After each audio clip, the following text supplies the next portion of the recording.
是啊，即便提醒了又能怎樣？對方又沒有重生，也不可能相信2個人說這麼離譜的話，更不可能放棄一大家子一個人躲起來。外婆能提醒鄰居已經是很了不起的了，卻要每個人都相信，那做不到。我們的能力不足以救那麼多人。外婆知道這個道理，但是依然感到難過。我上去抱住外婆，手一下下地拍着她的後背。會好的，一切都會好的，一切都會過去，一切都會隨着明天的到來成為過去。我們只要過好自己的日子就好了，不要想那麼多。外婆很快調整好了情緒，在我的安慰下逐漸睡着，我卻睡不着了。索性走出臥室，打開監控，看看我爸跟後媽一家在幹什麼。已經半夜了，他們應該睡了，但是樓上發出的尖叫把他們吵醒了。樓上在鬼叫什麼啊？什麼垃圾隔音？我就說你不應該省那麼一點錢不做隔音，這破房子還讓不讓人睡覺了？蘇彩霞在抱怨，卻一下子捅了我爸那可憐的自尊心，嗷的一下站起來，怒火衝天。你當我願意啊？還不是沒有錢，都怪你，不是說好了能把那死丫頭的錢騙過來嗎？這都1個月了還沒有信，肯定是你太急了，他看出來了。什麼叫都怪我？那是你閨女，你沒要到錢，責任全推我身上，你還講不講理了？2人吵得不可開交，因為錢的事鬧得很難看。就在我爸準備動手給後媽來一巴掌的時候，風風火火地衝了過來。爸媽不好了，外面有喪屍，一天天的瞎叫喚什麼？我看你是手機玩傻了，腦子都糊塗了。淨瞎說，你要是當初把这進分一半拿來學習，也不至於考上這麼爛的學校。我弟一噎，被氣得不行。剛剛這倆人還差點打起來，針尖對鋒芒的，現在一起把火力對準了我弟，有苦難言，只能拿出手機點開視頻。爸媽，不好了，外面有喪屍，下面真鬧喪屍了。你看，這是我同學給我發的視頻，他爸死了，身體都被吃一半了。他拿出視頻給2人看，生怕2人不信，還特意強調是同學，是貨真價實的活人，而不是網上那些傳來傳去的段子。真嚇人，拿走拿走。後媽最怕這些血淋淋的東西了，一看就那紅色，立馬揮手，不想再看。我爸倒是臉色鐵青的看了起來，他很想挑刺，但是面對那真實到不可思議的視頻，半天竟找不出作假的嫌疑。畢竟誰家特效妝能把身體畫得凹進去？直到樓上的慘叫越來越不對勁，他們才終於察覺出未來。不只是樓上小區裡也是亂糟糟的，甚至隔壁樓還跳下來一個人。事實擺在眼前，不由得不信，3人有些害怕了，特別是後媽，更是一下子鑽進了我爸的懷裡。這個時候倒是病氣前嫌了，明明剛剛還吵得死去活來的，拉開窗簾一下，小區裡有幾個人晃晃蕩蕩的在走。弟弟小林拿手機攝像機一放大，縮近距離，就看見了那些人身上血紅的一片。後媽頓時叫出了聲：“這是什麼鬼東西？”媽，小聲點，我看視頻裡說他們對聲音敏感，別把他們引來了。我弟小林馬上把窗簾拉上，我爸更是驚疑不定地打開自己的手機，開始搜索新聞。出現的熱搜第一條就是：今日我市出現了新型病毒，乃至全球範圍內傳播，請廣大市民不要驚慌，在家內不要外出，盡量待在原地等待救援。居然是真的！我爸想起了什麼，馬上衝到廚房，把冰箱一拉開，查看物資。我天！我爸怒罵一聲：“你為什麼不買菜？冰箱裡都是空的，我們以後吃什麼？”冰箱裡只剩下1個包菜，1個辣椒了，只能炒1頓菜的，根本不足以支撐1天。我哪知道會發現這種事啊！後媽嘴巴一咧就開哭。往日我爸很吃這一套，但一旦觸犯到自己的利益，那這套就完全不管用了。成事不足敗事有餘的臭娘們兒！我爸一巴掌呼到了我後媽的臉上，把她打得嗷嗷直哭。他們是沒有存糧的習慣的，撐不住幾天就得發瘋。果然，我的手機又響了起來，掛斷、拉黑，一氣呵成。喪屍既然已經出現，那就該我表演了。那可不是什麼恐怖的喪屍，都是我白花花的錢升級帳篷的好東西啊！我拿起了弓弩跟無人機，很快就找好了目標。街上遊蕩着很多喪屍，我選的是在我家門口最近的一個喪屍，瞄準，按下按鈕，嗖！弓弩不需要我用多大的力氣，本身就帶的機關讓弓箭十分有力，直接朝着那喪屍腦袋射去。耶！獲得了第1枚金盒，我如法炮製，接連拿下好幾顆金盒，把我們家門口的喪屍都清空了。然後果斷升級帳篷，甜蜜的家升級成功。帳篷本身還是其貌不揚，但是內部卻別有洞天。鑽進去一看，我的眼睛都瞪大了。原本的100平變成了300平的空間，甚至還多了一個儲藏室，把物資分門別類的整理好，擺放在哪裡。還有時間停止保險功能，即便把一顆西紅柿放進去半年，出來時西紅柿依然鮮嫩多汁。而那帳篷外則是多了一層透明的結界。沒有我跟外婆的允許，誰也沒辦法進來。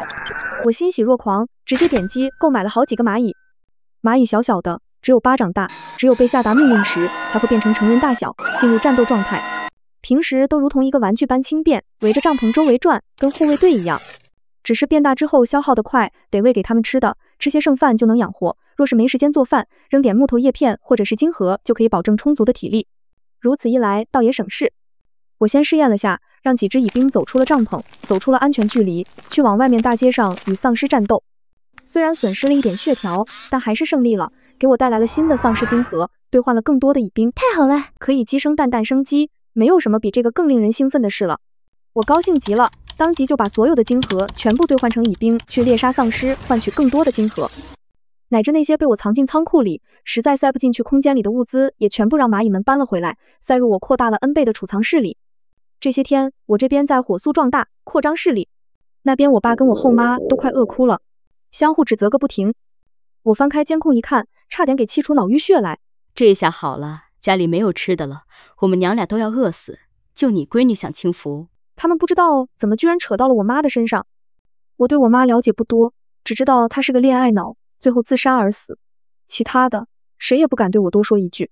此刻卻在他們的辱罵裡逐漸拼湊出了真相。我都說了我不喜歡那個蠢女人，跟她結婚只是為了騙她錢，換取她的信任。你到底要我說多少遍？明明這件事還是你指使的，現在跟我裝什麼無辜？我爸很生氣，後媽指桑罵槐的就是重提，讓他下不來台。不喜歡，你口口聲聲說不喜歡，但比誰都誠實。你睡了多少次，還讓她懷上這個孽種？明明說好了裝裝樣子的，你給她下藥的時候，居然還想停手，難不成還想跟她好好過日子不成？明明她都被那麼多人糟蹋了，那麼骯髒的女人，你居然還向着她，你這個臭男人！後媽聲嘶力竭的聲音如同一把刀刺入我的耳膜。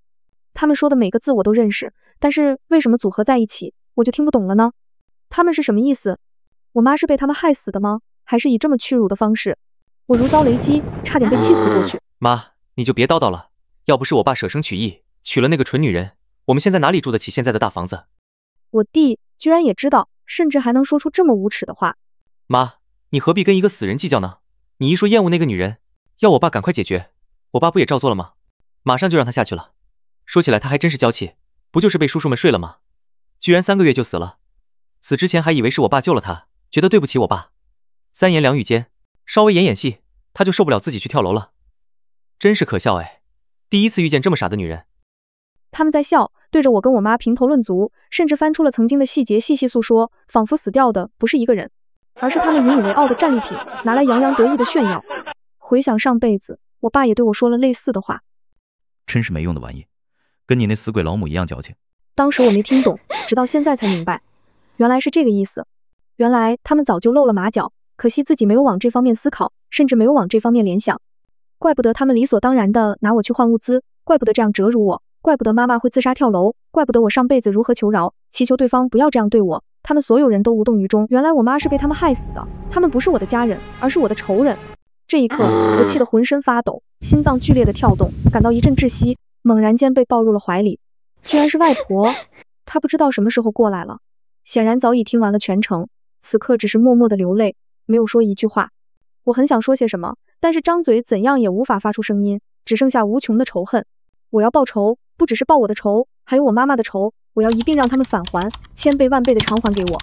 就在他們幾個還在喋喋不休地訴說陳年往事時，我打開了攝像頭的遠程聲音功能。一群垃圾們，好久不見。我爸、後媽，我第3人被我的聲音嚇了一跳，下意識尋找，但是什麼都沒找到。別看了，我聽到你們剛剛的對話了。所有人嚇了一跳，沒想到如此隱私的秘密竟然被我發現。你們真有出息啊，等着吧，我遲早會讓你們付出代價。我在威脅他們。後媽氣急了，氣急敗壞的狂喊，有本事你出來呀！出來斷然是不可能出來的，但是我可以派出我的蟻兵出去，給他們狠狠地來一個教訓。我等不及了，我要現在報復他們，我要看他們絕望的哭嚎，讓他們煎熬的等死，受盡我上輩子受盡的屈辱，還要讓他們活下去，要看他們掙扎，看他們痛苦。我拿出了所有的金盒去購買蟻兵，並且每個給他們配備了一把菜刀。雖然這花費了我為數不多的金盒，但是一切都值得。看着眼前幾十名蟻兵浩浩蕩蕩的出發，我欣慰的笑了。等着吧，我一定會讓你們好看的。外婆家離我爸家有一些距離，他們出發需要一些時間，而我打開監控，通過螞蟻的視角看向他們。我在螞蟻身上裝了監控，這些監控並不是市面上的那種超大的攝像頭，而是用來偷窺的那種微型監控，小到讓人很難發覺。而且我在蚂蟻身上放置了一個發聲裝置，我可以通過蚂蟻來變聲，達到我的目的。至於幹什麼，那當然是尋找那些上輩子猥褻過我的好鄰居啊！拿着刀劈開他們的房門，掐住他們的脖子，把他們帶到我那好爸爸家裡，再讓他們喝下不得了的東西，狠狠體驗一把萬人枕的滋味，希望他們也可以好好的享受。3個人，一個都不能放過，畢竟我那畜生爸爸才是主謀，怎麼能輕易放過呢？反正他不是很享受嗎？那就讓他好好享受享受，只是希望他到時候能夹得住屎，別到處噴才好。蚂蟻大軍浩浩蕩蕩的出發，他們小巧而靈敏，速度快到驚奇，連喪屍們也追不上，估計用不了半個小時就會到達目的地。而在此期間，外婆的眼淚已經濕透了我的衣服，她抱着我柔聲道：當年的事，我害怕你傷心，所以沒跟你說。但你現在長大了，我覺得是時候可以告訴你了。你的媽媽是一個很好的人，她很聰明，經常名列前茅。她在之前都是非常的乖巧聽話，她只是被蒙騙了，只是被哄騙了過去，而相信了別人的鬼話。她一直很乖巧聽話，但是她被人欺騙，而第一次的叛逆選擇了那個畜生。她以為她通向的是幸福，沒想到卻通往了死亡的路。結婚的第1年還算幸福，他們生下了你，但是還沒有出月子，他就被綁架了，失蹤了整整3個月。等我們再找到他的時候，他已經渾身狼藉。在人前，那個畜生表現得很好，直到後來很多年之後，我們才知道他在背地裡侮辱你的媽媽，言語辱罵，不間斷地提起那件往事，不間斷地刺激他，而故意地說一些很難聽的話，直到他再也承受不住壓力，跳了下去。我無數次的後悔當初為什麼不能細心一點兒，為什麼沒有發現那個混蛋的真面目，而導致了女兒的慘死。我甚至怨恨上了我自己，但是我卻無法拿他怎麼樣，因為我沒有證據，即便是有證據，也無法判處他。怎樣反而會激怒他，帶着你逃離這裡，讓我無法再見到你。我沒有你的撫養權，所以我選擇隱忍了下去。你說，天下怎麼會有這麼壞的人？外婆泣不成聲地說着，這些年的壓抑，她只敢一個人吞下去，而無法對任何人訴說。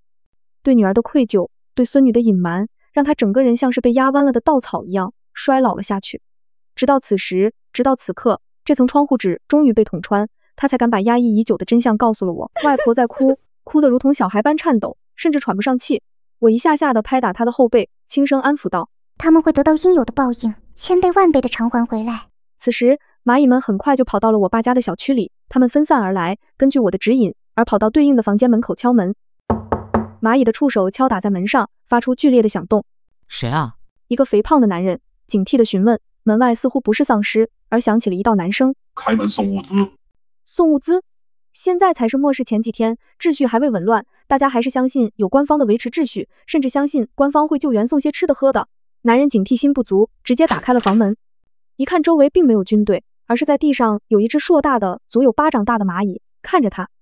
男人本想把門關上，但是剎那間，巴掌大的螞蟻就变成了比他還要高大的人形螞蟻，一把掐住了他的脖子，把他提了起来。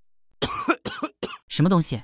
男人掙扎着，肥胖的身體胡亂的扭動，他的體重足有200斤，這一番扭動下，即便是幾個壯漢也按不住，比肥豬還要難按。但是眼前的生物並非人類，他的力气太大了，他似乎保留了螞蟻的特性，可以舉起比自身體重大5、6倍的生物，輕而易舉地按下男人，讓他無法動彈。再亂動就把你那切了。那是一道非常耳熟的男音，聲音似乎是 AI 合成的，經常在短視頻裡刷到。再看去，那怪物的胸口不正掛着一個電子設備嗎？太好了，是人為操控的。雖然不知道是什麼目的，但貌似不用被吃掉了。你要多少錢？我給你，不要殺我。現在才末世的前幾天，金錢還未被完全被捨棄，這肥胖的男人還以為我是衝着錢來的。錢有什麼用呢？我可不是為了錢來的。那你是為了什麼来的？自然是為了你的身體。去扭斷他一條胳膊。對付這種人不需要溫柔，更何況上輩子這個垃圾也欺負過我。這嚎叫聲甚至引起了樓下喪屍的注意。我指揮着螞蟻把人帶到了屋裡，把門關上，然後一把堵住男人的嘴，防止他繼續哀嚎。聽着不想死的話，就去403門，把那一家3口全侮辱一遍。特別是那個老男人，他缺愛的很。是了，還是狗咬狗更痛苦。我爸平時最大男子主義，最痛恨的就是2個男人怎樣怎樣。所以這件事發生在他自己身上時，會更加的痛苦不堪，一報還一報，那又怎麼樣？不僅如此，我還找了所有的欺負過我的壞人，他們全部都要參與這件事。我非常仁慈地下達了命令，蚂蟻們很快執行。不一會，403的房門就被敲響了。誰呀？回答的是後媽，她躲在門後，透過貓眼小心地查看，只看見一群男人圍在她家門口，臉色蒼白而猙獰，似乎被狠狠地揍過一頓。粗略看去，已經有10幾個男人看着恐怖之極，她不敢開門，但是由不得她。隨着一聲聲吱嘎吱嘎的響動，大門似乎被什麼尖銳的東西啃咬開了一個大洞。隨着一聲聲的撞擊，門徹底的開了。你們是誰？滾出我的房子！我弟炸毛一樣大喊。這不老劉嗎？來我們家有什麼事？我爸已經把菜刀別在了身後，笑眯眯地詢問眼前的男人到底有什麼事。來者不善，但是他仔細思考，也沒想起到底什麼時候得罪了這麼多的男人。他向來如此，欺軟怕硬，對待柔弱的、無法反抗的女孩子倒是非常的硬氣，甚至揮舞自己的鐵拳。但是面對同樣強悍的壯年男人，他倒是唯唯諾諾，一個屁都不敢放了。那些人並沒有說話，而是扔了一箱東西在地上，琳琅滿目的數量众多，即便是小孩子都能理解這是什麼意思。後媽臉色唰的一下就慘白了，拽住了我爸的衣服，小聲祈求不要這樣。剎那間，我爸的臉色就放鬆了下來。原來是這事啊，我還以為他們要動刀砍我呢。若是這樣的話，還好。真是的，你不要不懂規矩，好好招待一下大哥們，盡一下地主之誼。他一向是這樣的，很多年前如此，現在依然如此，永遠都靠不住。只要出了事，就會把女人推出去。在很多年前，這種手法對付我媽的時候，後媽倒是滿心期待，甚至引以為豪，沾沾自喜，拿來當做談資用來討論。但現在一旦輪到他了，那他就恐懼得無以復加，感覺臉面完全被踩在了地上，被羞辱，憤怒到了極點，恨不得跟拼命。你這個畜生，我可是你老婆啊！你居然把我推了出去！你不要不識抬舉，大哥們看上你就是你的榮幸，你再這樣反抗，我就要打你了！不要敬酒不吃，吃罰酒。這個時候，他倒是哥們義氣的謙讓起來了，甚至非常配合的甩了後媽一巴掌，把他的委屈全部壓下去，讓他配合起來。開玩笑，眼前的可是10幾個壯年大漢，他一個人怎麼可能打得過？就算他打得過了，他也會受傷。他為什麼要為了一個女人而陷入危險呢？反正不就是享受嗎？他都不介意。後媽髒了，他大不了不嫌棄他就是了。他為什麼要這樣不識抬舉？難不成非要10幾個人打過來，把我們一家人打得半死，他才舒服嗎？這樣一想，我爸倒是覺得委屈了，覺得後媽不識抬舉，後媽無理取鬧，一巴掌下去，把後媽扇得服服帖帖的。如此的畜生行徑，反倒讓其他人紛紛不約而同地笑了起來。我爸聽不懂他們為什麼發笑，但是至少氣氛沒那麼僵硬了。就是啊，媽，你不要這樣，到時候他們動手，不好收場。怎麼樣？你就咬咬牙，一閉眼當做什麼都沒發生好了。我是不會嫌棄你的。不得不說，畜生的兒子也是畜生，他爹如此，他的兒子也是如此。這個時候不說保護自己的媽媽，反倒直接把自己的媽媽推了出去，讓他來扛住所有的危險，真是孝順之極，真是好大兒啊！我恨不得給他們鼓掌一番。你這個畜生，你這個畜生，居然一口咬上了我爸的大腿，疼得我爸嗷的一聲，一腳把他踹翻在地，在地上翻滾了好幾圈。他又不解氣，上去毆打他，拽着他的頭髮把他往地上砸。後媽也不是個示弱的，直接掄起凳子跟我爸來了一個火拼。那10幾個男人就站着看着他們靜靜的打，沒有說幫忙，也沒有說阻止之類的，仿佛有些生无可戀，也有些興致盎然。反正無論結果怎樣，他們都會動手。後媽畢竟是個女生，力氣不如我爸的大，沒一會就被打得失去了反抗能力，只能捂着頭不住的哭喊。勝負已然分出來了，我爸笑得仿佛一個勝利者一般，揪着後媽的頭髮，居然提溜着她到了那10幾個男人的面前。見內不懂事，讓你們見笑了，你們想怎樣就怎樣，隨便你們怎麼折騰，只要人不死就行。我爸他說的倒是輕巧，仿佛扔過去的不是一個人，而是一包煙一樣輕鬆，讓所有人共享，真是大方至極。那我們就不客氣了。那些拳頭大的蚂蟻們已經攀到了他們的肚子上，就躲在他们的衣服裡面，靜悄悄的等待命令。只要他們違背或者逃走，就會刺穿他們的腹部。他們不敢反抗，只能認命的拿起地上散落一地的套。不過他們也不是什麼好東西，都是一群人渣而已。有幾個甚至已經嘿嘿地笑出了聲，淫邪的目光在3人身上流轉，似乎在考慮從哪裡下手最好。後媽當時被打得鼻青臉腫，在地上躺着，眼睛都睜不開了。此時生無可戀地瞪着所有人，特別是我爸，簡直像要吃了他一樣。有幾個人拿着套向他而去，我爸甚至還在招呼大家不要客氣。那惡心的模樣讓後媽氣得咬牙切齒，簡直快要吐血。你不得好死，你不得好死，你不得好死！後媽神經似的念叨着，詛咒着，怨恨着他，恨不得他現在就陪他下地獄。也許是他的念叨有用，也許是詛咒生效了，居然真的有好幾個男人拿着套套越過了後媽，而是向着我爸而來。我爸眉頭跳了跳，不明所以道：他在那邊呢，你们可以去那邊。他甚至還指了指方向，懷疑那幾個男人的眼睛是不是出了問題，也絲毫沒有懷疑過對方是真的衝着他而來的。畢竟他是個男人呢，怎麼可能呢？他們幾個也都是男人，無論如何也不可能的。強壓下心底的不安，我爸後退了一步。不，你們幹什麼？你們放開我！兒子的尖叫在耳邊炸裂，居然有好5、6個男人壓住了他，撕扯他身上的衣服。你們幹什麼？你們衝着他去幹什麼？他不是女人，他是男的。男的，我的兒子不是女兒。你們可以衝着那個女人而去。我爸有些急了，瘋狂地示意大家，他生的是個兒子，嚴重懷疑眼前的所有男人眼睛都是瞎的，居然衝着他的兒子而下手。我們當然知道他是男的。有男人回話，甚至掐了兒子一把。我弟當時疼得嗷嗷大叫，脆弱的地方被狠狠掐了一把，疼得他差點尿出來。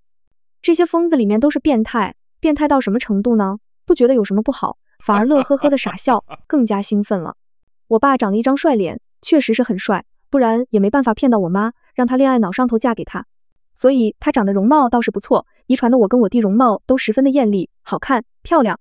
特別是我弟，他經常被嬌養，皮膚白嫩嫩的，加上喜歡運動，身材勻稱纖細，容貌生得好，身材也好，一旦換上了漂亮的女裝，就是一個十足的小男娘。所以這些便他們興奮了。瘋了，你們真的瘋了！我爸大喊，時至現在，他終於反應過來了，這些人居然不只是衝着後媽而來的，反而是衝着他的兒子來的，甚至連他都不打算放過。屁股上被狠狠掐了一把，甚至自身的衣服也快被剝落了。我爸終於開始瘋狂地掙扎起來，但他一個40多歲的老登，怎麼可能抵得過那麼多人呢？更何況是壯年的人，直接一巴掌被打了過去。我爸的頭直接被打偏了，血水混合着淚水屈辱地流下，那些人又不知足，直接一巴掌地接着打了過去，防止他咬傷自己，就像毆打後媽那樣，一拳一拳的，打得十足暢快。後媽雖然非常狼狽，整個人也好不到哪裡去，但是她看見我爸挨打的樣子，還是開心的瘋狂大喊大叫了起來：你有今天，你活該，你活該，你活該！剛剛倒是大方得很，直接把他推了出去，讓他怎樣怎樣，但是輪到他自己，他反倒是開始掙扎、絕望、哭喊，仿佛受到了天大的冤屈一樣，真是雙標狗！活該，活該，活該，活該！後媽興奮極了，翻來覆去，顛三倒四的咒罵着他，合着刀不落在自己身上，不知道疼，不知道怎樣體諒人，甚至還壓着他，結果到他自己呢，倒是這副姿態，真是惡心。此時後媽完全忘了，她明明自己也是個施暴者，把對我媽做過的事忘得徹徹底底，一乾二淨，此刻倒像個受害者一樣開始嗷嗷叫啊，真是可笑至極。現場的一窩人全是壞蛋，沒一個乾淨的，讓他們狗咬狗，倒是挺獵奇的。現場倒是一片慘叫，無論是我爸、後媽，還有我弟，全都是落着了他們的毒手。放開我，放開我！我敢保證，這是我第一次聽到我爸叫得這麼大聲，那慘叫好似被人割肉了一樣，疼得撕心裂肺，疼得痛徹心扉。幾個男人按住他，拳拳到肉，打得他難以招架，嘩啦啦的開始流血。這麼一疼，他就開始失禁，前面失禁，後面也失禁，竄西一樣，撲哧撲哧的，居然拉了起來，一片惡臭，惡臭的所有人都恨不得乾嘔出來。他們好想逃離，但是每次想要離開的時候，肚子就會一陣刺痛，是螞蟻狠狠地咬了一口，讓他們也開始流血了。繼續啊，你們忘了，最後一位可是要割掉的。我用了變聲器，用 AI 的男音發出指令，這一點我已經提前說明過了。最後一名表現最差的人，他就會被變成太監，而且還是一點點的變成太監。這種痛苦，光是描述就讓這種人痛苦不堪，他們怎麼可能接受這種事？當即就不顧滿地的狼藉，賣力的惡心人起來。我爸嗷了一嗓子，拉稀都止不住，居然還被反覆毆打，簡直快要死掉了，趴在地上生無可戀。不要指望那些垃圾們會憐香惜玉，連最基本的都沒有，直接毆打。我弟熬得要死，嘩啦啦流血，這對於所有人來說都是不想的，是痛苦的根源，非常的痛苦，惡心，想吐。在場的屎尿屁實在是令人難以接受，偏偏他們又無法拒絕，甚至是不賣力，淪落到最後的話，還要面臨太監警告。這種痛苦要一直持續下去，一直持續到3個小時，所有人再也撐不住，直到一人成為了太監，他們幾人才算結束了今天的淘汰賽。今天結束了，明天繼續加油。惡魔地獄，這絕對是惡魔地獄。在場10幾個人渣，全部嚇得面無血色。這是凌遲，這是折磨，是痛苦。對方就是故意的，故意想要報復他們。幾乎不用多想，他們就知道了，那個聲音是誰發出來的。你這個孽女，你這個孽女，我當初就應該掐死你！你怎麼敢的？你怎麼敢的呀？你居然敢這樣對我！我一定要殺了，一定要殺了你！一定！稍微一激動，他就牽動了傷口，疼得他頓時嗷的一聲，差點飛起來。喲，還有力氣呢，看來是他們不夠賣力呀。要不要我幫你多喊幾個人？我透過监控輕描淡寫的惡魔低語，這番威脅實在是很好的拿捏了在場的3個人，他們徹底閉上了嘴巴。一家3口都是整整齊齊的被打了一頓，狠狠被打得不敢再囂张半分。姐姐，我的好姐姐，都是爸的錯，都是爸的錯，跟我沒有關係。你要報復就報復他吧，不要再打我了，不要再找人打我了，我真的是無辜的。當時我還那麼小，我根本什麼都不知道。你不要把怨氣撒在我身上。他倒是變老實了，只是可惜另外2個人會怎麼想。你這個逆子，你也脫不了干系。你明明早就知道，你沒有告訴過你姐姐，甚至你還出主意讓我把你姐姐給賣給……